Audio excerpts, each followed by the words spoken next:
पनि झक्कै हो। किन भन्दा हामीलाई पनि हाम्रो रोग निको पार्ने प्रभु येशूलाई हेर्नु थियो। आज संसार पनि झक्कै नै हो है, उसलाई पनि प्रभु येशू ख्रीष्ट हेर्नु छ। गलत ठाउँमा हेरिराखेको छ, आफ्नो ठाउँमा छ। पापको भिडले छेकिराखेको छ, आफ्नो ठाउँमा छ। तर सबैले परमेश्वरलाई नै खोज्दैछ। हो हो। अनि हामीलाई चाहिँ के लाग्छ भने ओहो म त प्रभु येशूले परमेश्वरलाई हेर्ने हो जसले मलाई अनन्त जीवन दिनुहुन्छ। सबैजना हामी गीतै गाउँछौँ है, सबैले भन्छन् स्वर्गमै जान्छु। सबैजनाले खोजेको चाहिँ त्यही नै हो। परमेश्वरलाई चिनौँ, परमेश्वरलाई हेरौँ अनि अनन्त जीवनमा प्रवेश गरौँ। अनि हामीले चाहिँ जक्कै जस्तै परमेश्वरलाई हेर्नको निम्ति एकदमै दुःख गरेर परमेश्वर हिँड्ने हुने बाटोमा हुने रुखलाई चढेर भए पनि परमेश्वरलाई हेर्न खोजेको कारणले आज मण्डली भवनमा आइपुगेका छौँ।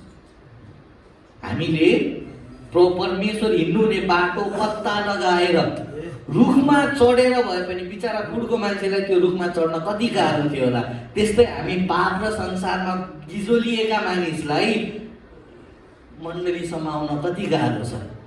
तर हामी आएका छौँ र परमेश्वरलाई हेरेका छौँ। अनि जस्तो जक्कैलाई परमेश्वरले बोलाउनु भयो त्यस्तै तपाईँ र मलाई पनि बोलाउनु भएको छ। हालेलुया। आज हामी परमेश्वरसँग सङ्गतिमा छौँ। जस्तो परमेश्वर जक्कैको घरमा जानुभयो, उहाँको उपस्थिति हामीहरूको हृदयको घरमा छ।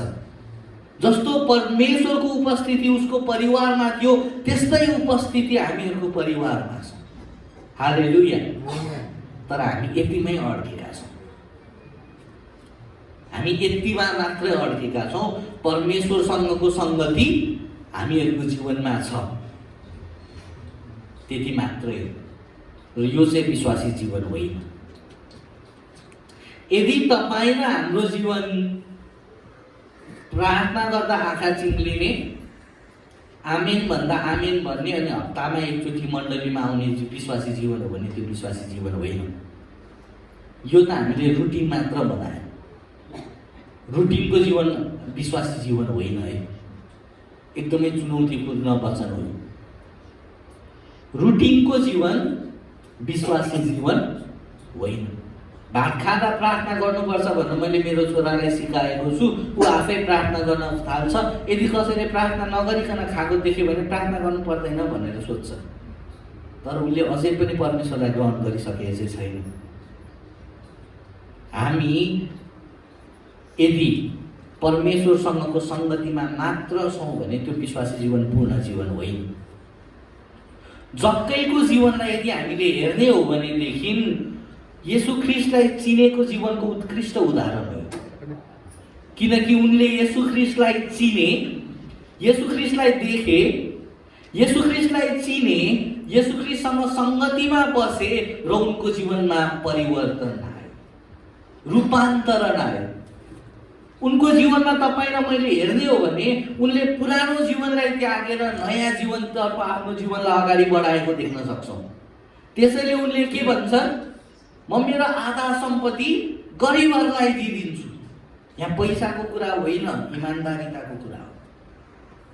अनि यदि मैले कोहीसँग गलत तरिकाले लिएको छु भने म त्यसलाई कति 4 गुणा फिर्ता गरिदिन्छु। पश्चाताप छ। तपाईँ हामी धेरैजना पश्चातापको अर्थलाई चाहिँ बिगार्छौँ। एकजना इन्डियन वक्ता हुनुहुन्छ, उहाँले पश्चातापको साह्रै मिठो उदाहरण दिनुभएको छ। हामी के गर्छौँ अरे भने, उदाहरण है, हामी गर्छौँ भन्न खोजेको होइन। हामीले पाप गऱ्यौँ, साथीको एउटा मोबाइल यसो देखे, आहा कति राम्रो मण्डलीमा आउँदा है, यसो हेरेर सुटुक्क गोजीमा हाल्यो अब है, मन त पर्यो। प्रभु येशूले नै भन्नुभएको छ, आत्मा त तयार छ, शरीर कमजोर छ। कमजोरीमा परिहाल्यो, खुसुक्क गोजीमा हाल्यो, घरमा गयो। घरमा गएपछि ग्लानी फिल भयो, ओहो कस्तो गलत गरेँ है मैले। अनि मैले घुँडा टेकेर प्रार्थना गरेँ, प्रभु मलाई क्षमा गर्नुहोस्। मैले पश्चाताप गरेको छ कि छैन? छ कि छैन? मुखले त गरेँ होला, तर यो पश्चाताप होइन। किन?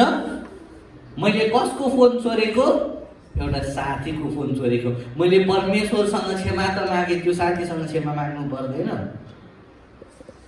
पश्चाताप गर्न अझै बाँकी छ। त्यसपछि अर्को हप्ता गएँ अनि मैले भने साथी मलाई क्षमा गरिदिनुहोस्, म अस्ति बहकिएछु, तपाईँको फोन मैले खुसुक्क गोजीमा हालेछु र मलाई क्षमा गर्नुहोस्। अझै पनि पश्चाताप भएको छैन, किनकि त्यो फोन अझै मेरो गोजीमा छ। साँचो पश्चाताप तब हुन्छ जब म त्यो फोन लगेर उसलाई फिर्ता दिन्छु र म भन्छु साथी मलाई क्षमा गर्नुहोस्, यो तपाईँको फोन मैले तपाईँलाई फिर्ता गरेँ, अबदेखि म यसो गर्ने छैन। अनि परमेश्वरको उपस्थितिमा गएर भन्छु प्रभु मैले पाप गरेँ, मलाई क्षमा गर्नुहोस्, मैले मेरो गल्तीलाई सच्याइसकेँ है, जुन कुरा मैले लिएको थिएँ पाप स्वरूप त्यो मैले के गरिसकेँ? फिर्ता गरिसकेँ। यो चाहिँ साँचो पश्चाताप हो। अनि यो साँचो पश्चाताप चाहिँ हामी जग्गैको जीवनमा देख्न सक्छौँ। उनले के भने? प्रभु मैले कर उठाएको छु, मैले धेरै ठगेर लिएको छु, मलाई क्षमा गर्नुहोस् मात्र भनेन, मैले अन्यायपूर्वक गलत तरिकाले लिएको हरेक चिज चाहिँ के गर्छु? 4 गुणा फिर्ता गरिदिन्छु। साँचो पश्चाताप र परिवर्तित जीवन। यहाँदेखि उता पक्कै पनि जग्गैले फेरि कसैले अन्यायपूर्वक लिएनन् होला, किनकि उनको जीवन रूपान्तरण भइसकेको थियो। विश्वासी जीवनमा परिवर्तन चाहिँ आवश्यक छ, अनिवार्य छ, आवश्यक मात्र होइन, के छ? अनिवार्य छ। किनकि ख्रीष्टलाई चिनेर पनि जीवन परिवर्तन भएन भने ख्रीष्टलाई कसरी चिन्यो? एकदमै ठुलो प्रश्न हो।